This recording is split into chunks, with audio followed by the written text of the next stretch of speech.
ABINDE, a voz das indústrias de defesa e segurança. Bom dia a todos e a todas aqui presentes.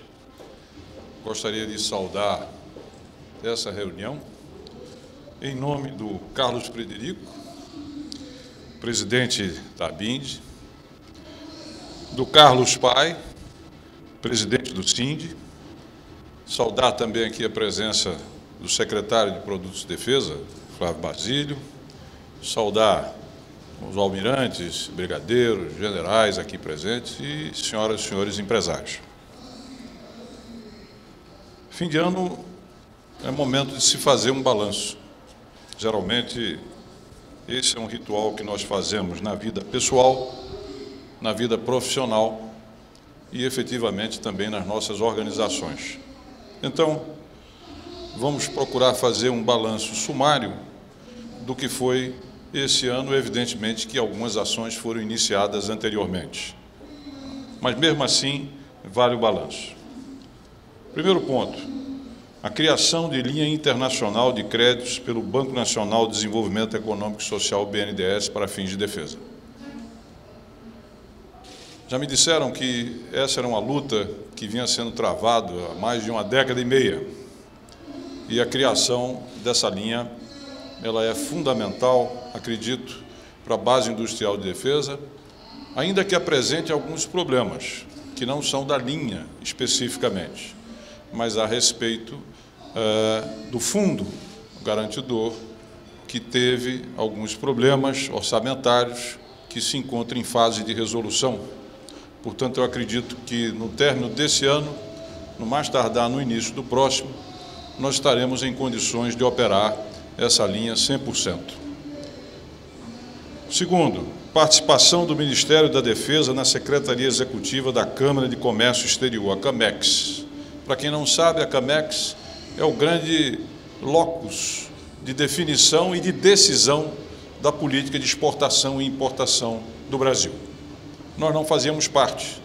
E, ao fazermos parte, como membro pleno, nós pudemos discutir não apenas os aspectos relativos às nossas questões da defesa e da base industrial de defesa, como também discutir todo e qualquer impacto que venha a ter outras políticas referentemente à nossa base industrial de defesa. É uma enorme conquista participar deste órgão, que é um órgão de Estado e que é também um reconhecimento do peso e da importância na nossa base industrial de defesa. Terceiro ponto, liberação dos recursos dos fundos constitucionais de desenvolvimento da região Nordeste, o FNE e o FNDE, e da região Centro-Oeste, FCO e FDCO, para financiarem produtos de defesa. Isso tem um duplo aspecto. Em primeiro lugar, são fontes alternativas com, evidentemente, condições diferenciadas para financiar atividades de defesa e da base industrial de defesa, seja implantação, seja extensão, seja modernização das nossas empresas. De fato, isso representa um avanço. E isso também é importante no sentido da descentralização dessa mesma base industrial de defesa. Talvez aqui exista um viés político, não que nós tenhamos pensado nele, mas na medida que se desconcentra a própria base industrial de defesa, se amplia a sustentação política e regional dessa base. Terceiro, aqui referente ao meu Estado, convênio entre o Ministério da Defesa e o Governo do Estado de Pernambuco. Inclusão da base industrial de defesa no Programa de Desenvolvimento do Estado, com possibilidade de isenção até 96% do ICMS e redução de até 82,5% do imposto de renda para a indústria de defesa. O ideal é que nós pudéssemos estender isso a outros estados e, obviamente, eu acredito que o Estado de São Paulo seria carro-chefe para nós trabalharmos nesse sentido. Ok, Carlos? Quinto, estruturação da Política Nacional de Acordos de Compensação. O que nós tínhamos era praticamente um memorando, um relatório assinado pelo presidente Collor. Não tínhamos nada mais do que isso. E essa Política Nacional de Acordo de Compensação, ela se encontra negociada em fase de tramitação. Ou seja, muito em breve nós vamos ter a sua definitiva oficialização. Sexto, estruturação da Política Nacional de Exportação e Importação de Produtos de Defesa, que era uma lacuna que nós tínhamos e que nós estamos buscando preenchê-lo. Os senhores participaram dessa discussão, as forças participaram dessa discussão, a área econômica participou dessa discussão e também as relações exteriores. Esse eu acredito que é um instrumento fundamental e que se encontra também negociado em fase final de tramitação. Estruturação da Política Nacional, item 7, estruturação da Política Nacional da Indústria de Defesa, PNID. A mesma coisa, negociada e em fase final de tramitação. Acredito que os senhores têm conhecimento e participaram, juntamente com o secretário da CEPROD, dessa iniciativa.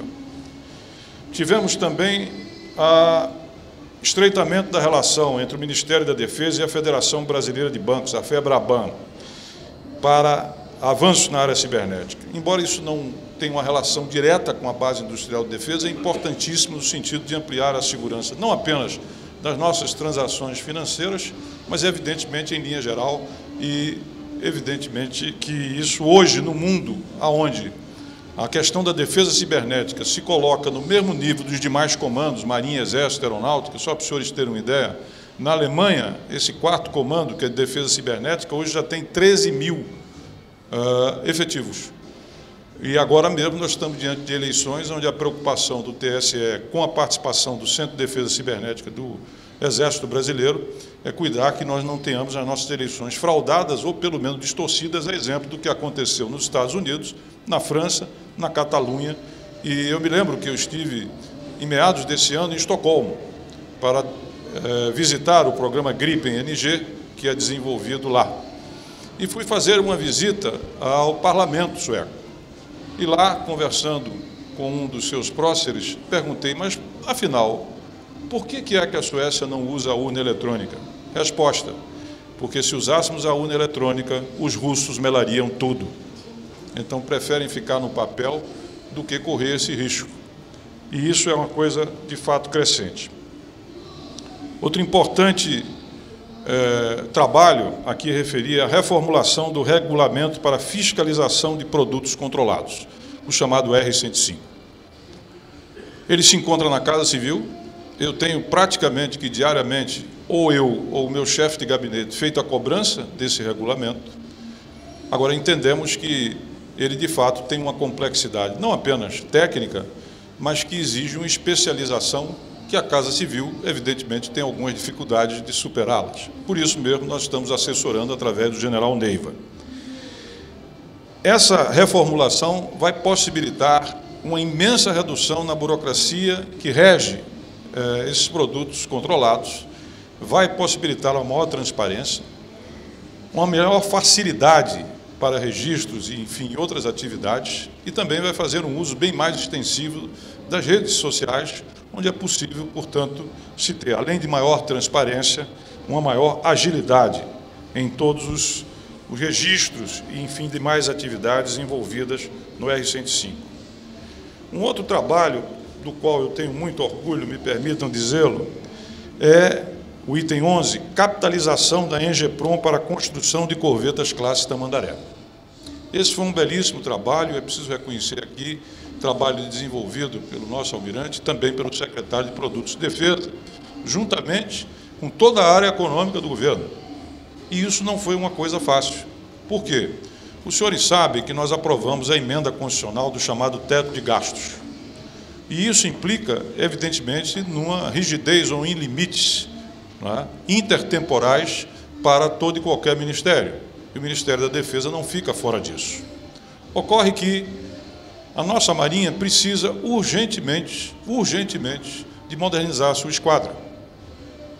E como sair, digamos, desse garrote? Como sair da rigidez, não é, enfrentada com essa nova emenda, que eu considero fundamental e necessária para equilibrar o equilíbrio fiscal do nosso país. Nós temos a Engeprom, que os senhores conhecem. E a Engeprom é uma empresa pública que tem uma característica especial, é que ela não é uma empresa pública dependente do Tesouro. Por não ser dependente do Tesouro, ela não está submetida aos limites do teto de gastos. Esse foi o primeiro achado.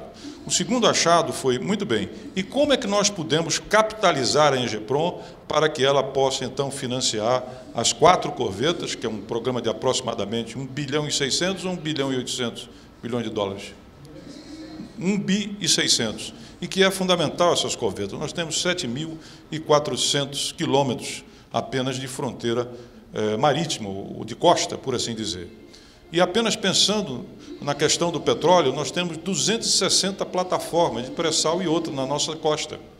Então, é crítico que a gente faça a modernização da nossa frota, além de tudo que ela vai representar em termos de sistemas, né, que vão ser acoplados a essas corvetas. Além de que, se nós obtivéssemos sucesso, como obtivemos, a Engeprom passa a ser uma financiadora, Carlos, para toda a defesa. Ou seja, se o mecanismo funcionasse, nós passaríamos a ter essa possibilidade de, capitalizando a Engeprom, financiar outros projetos. Pode ser o Cisfrom, pode ser a questão do próprio, as aeronaves que venham a ser necessário, o Caseta, enfim, de fato, um ativo muito importante para a defesa. E nós obtivemos isso através da capitalização da Engeprom, através dos royalties do petróleo. Esse ano nós estamos colocando 500 milhões e para o ano 1,5 bilhão para dar exatamente a partida desse programa. Ele vai além disso. Mas com isso é possível fazer um chamamento público e iniciar o processo de licitação. E sempre lembrando que isso nos possibilita realizarmos outros projetos, como é o caso, por exemplo, aí já no outro âmbito da construção, item 12, do navio patrulha de 500 toneladas com recurso do Fundo Marinha Mercante, que nós também tivemos um amplo trabalho com o Ministério dos Transportes, com o Ministério da Área Econômica, para poder realizar esse trabalho. O 13º item refere à efetividade do regime especial tributário para a indústria de defesa, o RETID, que aguarda a publicação da cartilha pela Receita Federal. O caso desse regime especial é um caso muito interessante, porque é um regime, como está dito, especial, mas que ninguém usava. Ninguém usava. Pela insegurança jurídica, pelas diferenças de interpretação, se tinha um instrumento que, na verdade, era inútil, porque se ele não é usado, qual é a utilidade que se tem? Então, vai aí um longo trabalho de discussão, e quando eu digo é longo mesmo, é cheio de percalços, é cheio de vai e vem, de negociação, para que pudesse ser, digamos assim, as ambiguidades, as diferenças de posição que faziam com que, inclusive, os tribunais de contas não aceitassem, muitas vezes contestassem o uso do RETID, o que só ampliava a insegurança, isso está resolvido. E com a publicação da cartilha da Receita Federal, eu acredito que a gente vai poder, enfim, fazer uma utilização para a qual o RETID foi concebido. Realizamos também o Brasil Investment Forum, no caso específico, em paralelo, voltado para o setor de defesa, que eu acredito que alguns dos senhores participaram. Uma outra questão que nos toca muito importante, estamos trabalhando sobre ela, a uniformização da cobrança do imposto sobre circulação de mercadorias e serviços, sendo que Goiás aprovou a redução do ICMS de 18% para 4%, restando apenas um único estado que resiste a essa uniformização, que é o Distrito Federal. Aí seria muito importante que houvesse, da parte das empresas, uma ação, inclusive, no âmbito da justiça, para que se pudesse rever essa excrescência, né, que, evidentemente, prejudica a indústria. No caso, no âmbito da LAAD, nós teríamos a verificar o anúncio entre a Embraer e a Rockwell Collins, a realização de diversos diálogos. Essa tem sido uma estratégia que tem dado bastante resultado. O diálogo da indústria de defesa com os Estados Unidos, fizemos aqui e fizemos lá. Eu tive recentemente nos Estados Unidos, fiz 2 palestras no Business Council, tanto uma primeira vez com a área aeroespacial, aliás, lembrando que na próxima semana uma comitiva de empresários dos Estados Unidos estará visitando o Centro de Lançamento de Alcântara, sendo coordenada pela dona Hinak, que é a vice-presidente para a América do Sul da Boeing. Tivemos oportunidade também de fazer palestras em vários think tanks nos Estados Unidos. E fizemos reuniões tanto no âmbito do Departamento de Estado, com o Tom Shannon, como também com o chefe do National Security Council, que é exatamente o conselheiro do presidente Trump, o general McMaster, onde discutimos a questão do centro de lançamento de Alcântara e do acordo de salvaguardas tecnológicas com os Estados Unidos, que para nós é muito importante. E, recentemente, estive na Jordânia, também nessa viagem aqui, que foi referida pelo Carlos, um bilateral com o secretário de Defesa dos Estados Unidos, o general James Mattis, cuidando exatamente dos interesses do Brasil, da vigência dos nossos acordos, seja na área de pesquisa, desenvolvimento e tecnologia, e, obviamente, com foco no acordo de salvaguardas tecnológicas. Recebi, Carlos, uma ligação ontem do nosso embaixador nos Estados Unidos, Sérgio Amaral, que tinha acabado de sair da Casa Branca e que nos trouxe boas notícias a respeito dessa negociação e do seu encaminhamento. Fizemos um diálogo também com Portugal, importante país e que tem uma boa possibilidade de servir de plataforma para os nossos negócios em termos de exportação e também de cooperação e parceria. Realizamos um diálogo no âmbito da América do Sul com a Colômbia, né, que acredito alguns dos senhores participaram. Tivemos uma participação ativa em feiras internacionais como a USA, IDEX, Milipol, Le Bourget, Londres, Polônia, Coreia do Sul, Expo Defense na Colômbia, dentre outras.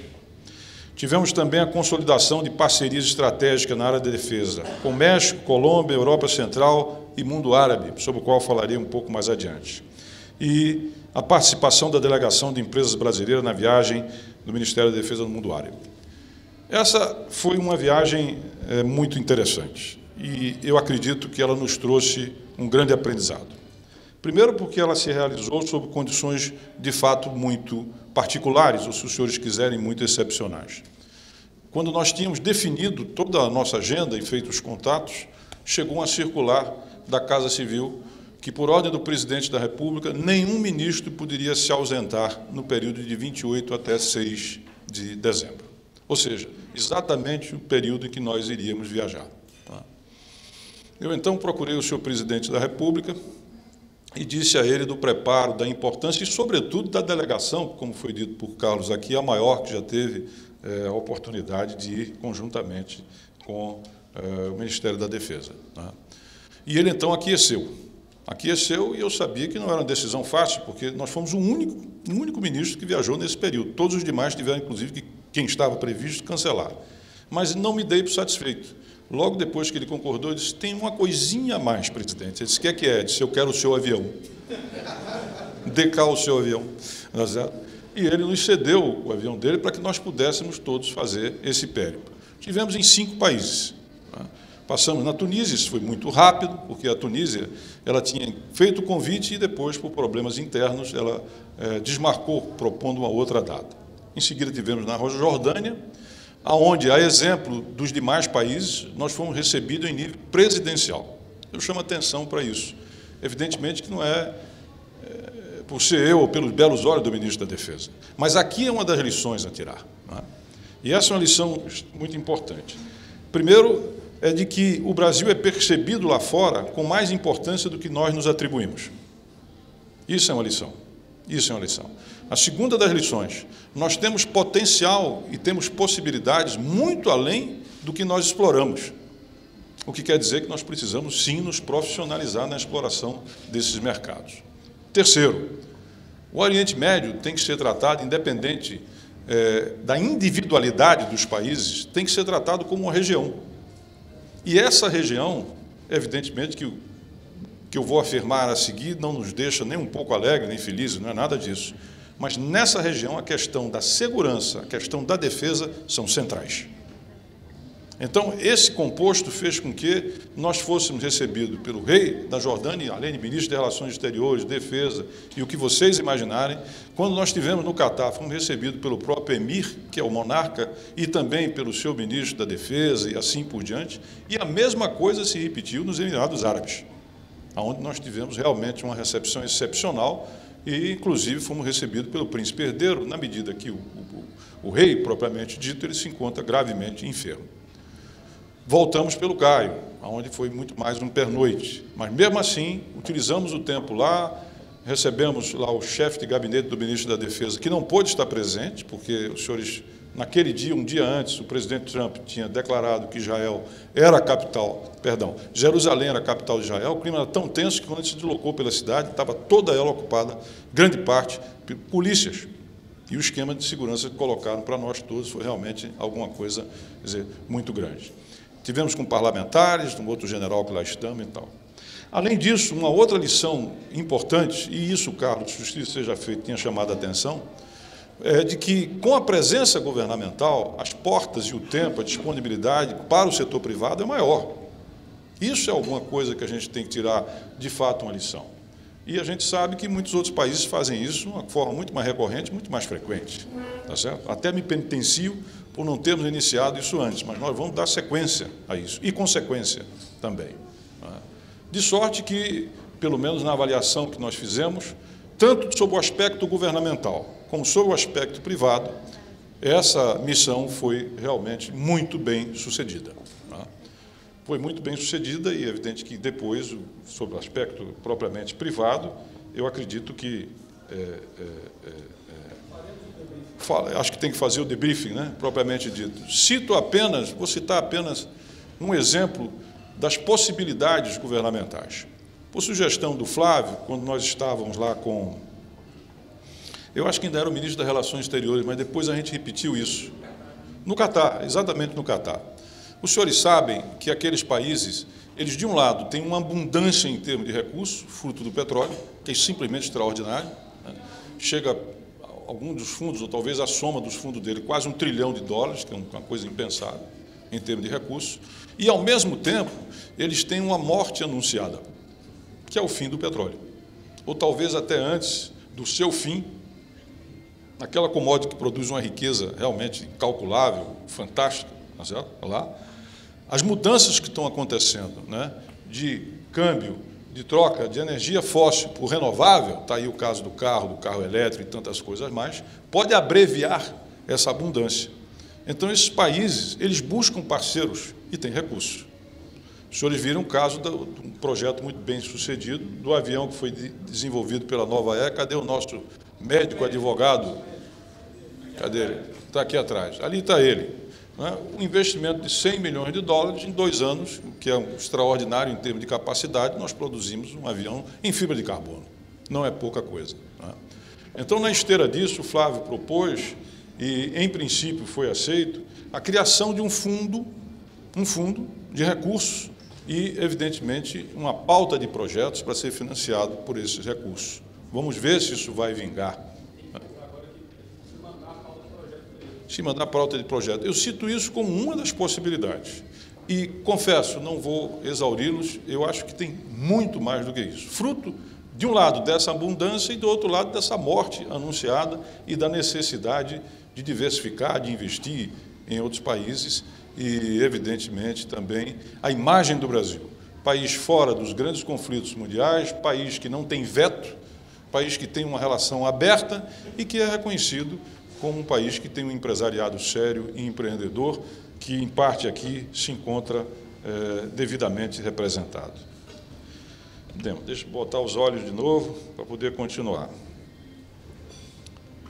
A inclusão da indústria de defesa como beneficiária da desoneração da folha de pagamento. Me refiro à medida provisória 774.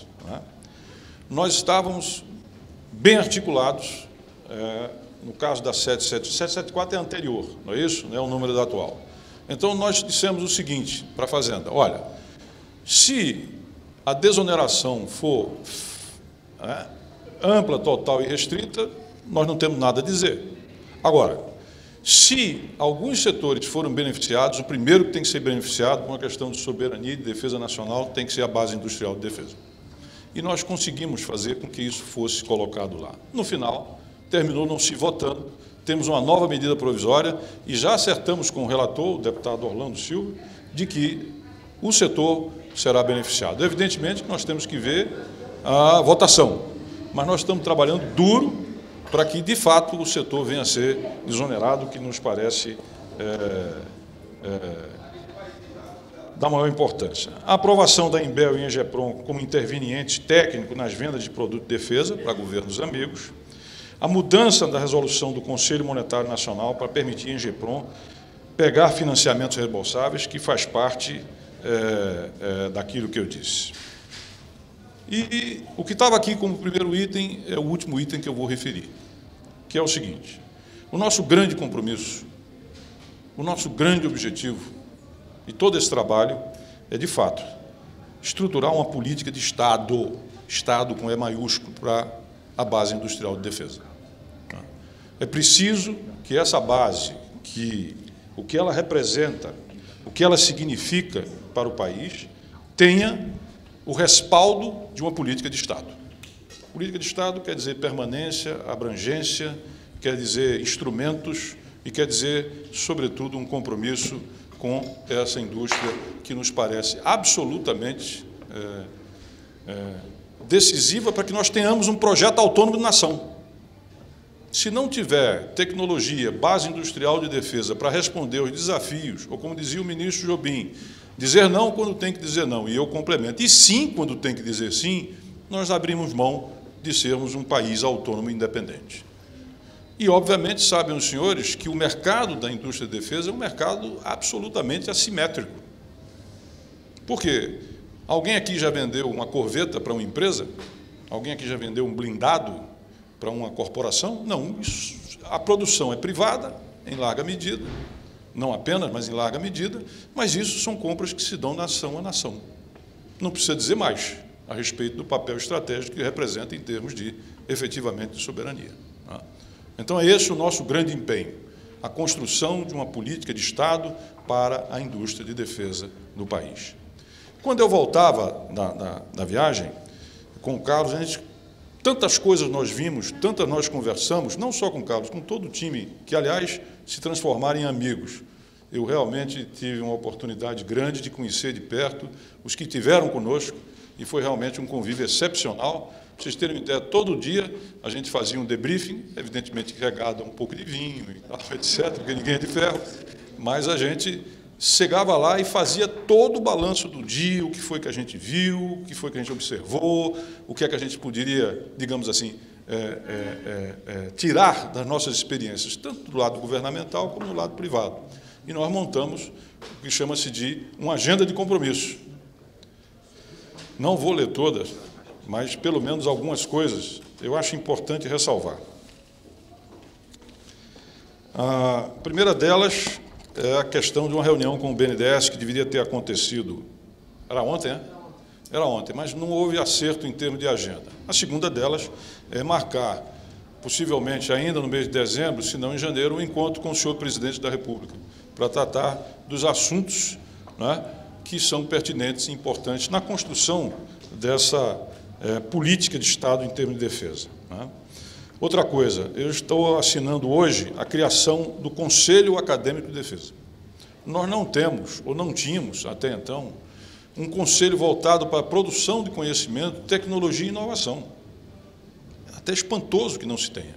Então, está sendo criado esse conselho que terá a participação de vocês, através das associações que representam, terá a presença das forças, através do ITA, das escolas de Estado Maior, dos centros de pesquisa, e terá, evidentemente, a participação também da academia. E ali nós vamos começar a discutir e debater uma política de conhecimento, de tecnologia, de inovação para especificamente a área da defesa. E isso eu espero, aliás, já estou convocando para a próxima semana a primeira reunião do Conselho para começar a definir como vai ser essa agenda. O item 2, a fixação de normas e homologações para produtos que sejam de interesse da área de segurança pública, quando no âmbito de controle do Ministério da Defesa através das Forças Armadas. Ou seja, nós temos uma política voltada para a defesa, especificamente para compras e etc., e homologação, sobretudo, mas nós não temos segurança pública. Como dizia o Carlos, o orçamento da segurança pública de São Paulo é de 45 bilhões, mas compra-se o que se quer, do jeito que se quer e como se quer. Nada contra o livre mercado. Mas, efetivamente, aqui também existem interesses que nós temos que discutir, inclusive, com as forças. A esse respeito, nós vamos ter que conversar. A pauta com o presidente da República, a busca de uma inteligência competitiva de Estado, nós precisamos ter mais informações. Nós fizemos descobertas, por exemplo, em termos da região, que eu trouxe aqui algumas para os senhores, mas nós precisamos ter estudos, conhecer melhor esse mercado, saber quais são as oportunidades, como é que se dá a complementação, as cadeias produtivas globais de valor, como é que nós entramos nisso. Né? É claro que cada um vai continuar procurando ter o seu portfólio, melhores condições de competitividade, mas é de fato preciso dar suporte e utilizar as ferramentas de pesquisa e de análise para poder dar suporte a essas decisões e como a gente pode alavancar isso. Né? Bom, aí tem uma série de outras questões, eu vou deixar para que sejam colocadas pelo Carlos, não vou cansá-los também porque eu tenho uma reunião com o presidente da República que convocou líderes empresariais, associações e todos os ministros, eu vou ter que estar lá. E eu estou vindo de um seminário sobre segurança pública no Rio de Janeiro. A última das questões que eu vou colocar é, na verdade, um pedido que eu fiz aos que foram conosco na viagem. E vou fazer a todos aqui. O Brasil não tem na sua capital um memorial dos heróis da pátria. Esse memorial, ou similar, se encontra no Rio de Janeiro, que é exatamente o monumento, conhecido como Monumento aos Pracinhas, na Praia do Flamengo. E eu estou decidido, e já se encontra na fase final de elaboração no projeto executivo, para que a gente tenha esse memorial em Brasília. Os senhores devem ver qualquer documentário, quando um primeiro-ministro, um rei, um monarca, um presidente vai a uma capital de outro país, ele leva aquela coroa de flores e faz uma justa homenagem àqueles que deram a sua vida para que nós pudéssemos ser livres, nós pudéssemos ter a nossa sociedade, enfim, nós pudéssemos estar aqui, inclusive. No Brasil não existe isso, pelo motivo que já disse. Então, eu queria pedir a contribuição do setor, eu estou, inclusive, enviando uma carta a todos, que possam dar uma colaboração. A colaboração que puder dar. Não tem problema, mas eu ficaria muito feliz se na entrada desse memorial nós tivéssemos a relação de todas as empresas, independentemente da sua contribuição, que possam nos ajudar nesse memorial dos heróis da pátria, que em última instância são as nossas Forças Armadas. Eu digo isso porque eu tive recentemente fazendo o périplo das Forças Armadas do Brasil na Itália, onde nós fizemos a libertação. E foi uma emoção profunda, tá certo? Foi um encontro de algo que, em alguma medida, nós não tínhamos a percepção, e tamanho foi o impacto que eu já procurei o ministro do Turismo de Embratur para criar um circuito lá. Fazer um circuito lá. Vamos fazer um circuito lá e vender Brasil lá. Porque nós somos amados, respeitados e queridos, como talvez em nenhum outro país. Não é? Então, nada mais justo do que render uma homenagem a eles. O mecanismo de fazer, mais adiante, o Exército vai cuidar disso e ver como é que se faz. Mas o que eu queria, sobretudo, dizer aos senhores é que, num ano difícil, no ano em que nós vivemos turbulências políticas que eu, aos meus 65 anos, nunca tinha experimentado, espero não experimentar mais, tá certo? Em que nós vivemos a maior depressão, tá certo? Que nós tivemos, possivelmente, nos últimos decênios, nós estamos saindo disso. Nós estamos saindo disso.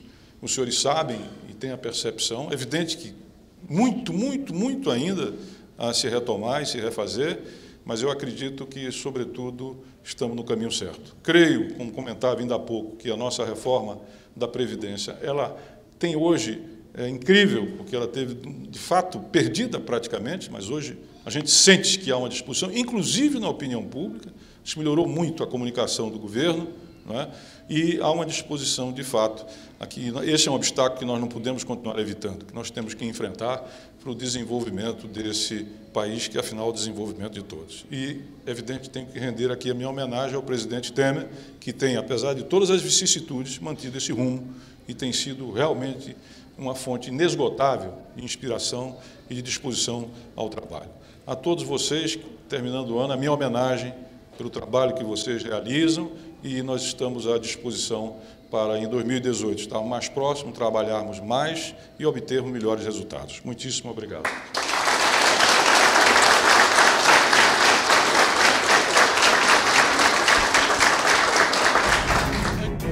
A BINDE, a voz das indústrias de defesa e segurança.